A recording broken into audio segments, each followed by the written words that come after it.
பிஸ்மில்லாஹிர்ரஹ்மானிர்ரஹீம். அஸ்ஸலாமு அலைக்கும் வரஹ்மத்துல்லாஹி வபரகாத்துஹு. கண்ணியமிக்க பள்ளிவாசலுடைய மேன்மைக்குரிய இமாம்கள், கண்ணியமிக்க நிர்வாகிகள் மற்றும் தர்காக்கள் உள்ளிட்ட வக்ஃப் சொத்துக்களுடைய பொறுப்பாளர்களுக்கு தமிழ்நாடு ஜமாஅத் உலமா சபையினுடைய தலைவர் ஹாஜா மொயினுத்தீன் பாக்கவி வேண்டுகோள்.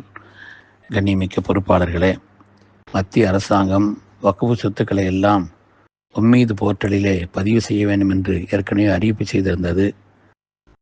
அதற்கேற்ப தமிழ்நாடு ஜமாஅத் உலமா சபை, பர்சனல்லா போர்டு மற்றும் இதர கட்சிகளுடைய பொறுப்பாளர்களும் கூட அதில் பதிவு செய்ய வேண்டும் என்று அறிக்கை வெளியிட்டிருந்தார்கள். கால அவகாசம் மிக குறைவாக இருந்தது. கால அவகாசத்தை நீட்டி தர வேண்டும் என்று பல்வேறு தரப்பினர்களும் கோரிக்கை வைத்ததன் அடிப்படையில் போதுமான அளவுக்கு நீட்டி தராவிட்டாலும் நாளை இரவு 12 மணி வரை அந்த உம்மீது போர்ட்டலிலே நாம் பதிவு செய்யலாம்.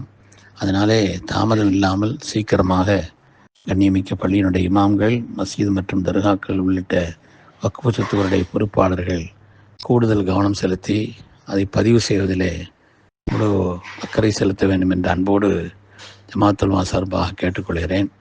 ஏனென்று சொன்னால், குறிப்பிட்ட காலம் தவறினால் அதற்கு பிறகு நம்முடைய வக்ஃப் சொத்துக்களுடைய நிலை கேள்விக்குறியாகிவிடும், பெரும் சிரமமாகிவிடும் என்ற காரணத்தினாலே தயவு செய்து இந்த வாய்ப்பை பயன்படுத்தி முறையாக அந்த உம்மீது போர்ட்டலிலே தாங்கள் பதிவு செய்ய வேண்டும் என்று அன்போடு மீண்டும் மீண்டும் கேட்டுக்கொள்கிறேன். அல்லாஹ் தஆலா நம்முடைய சொத்துக்களை பாதுகாத்தருள வேண்டும். எல்லா நிலையிலும் சமூகத்திற்கு அல்லாஹ் தன்னுடைய பெயர்களை தந்து எதிரிகளுடைய சூழ்ச்சிகளில் இருந்து அல்லாஹ் நம்மை பாதுகாத்தருள்வானாக. ஆமீன். அஸ்ஸலாமு அலைக்கும் வரஹ்மத்துல்லாஹி வபரகாத்துஹு.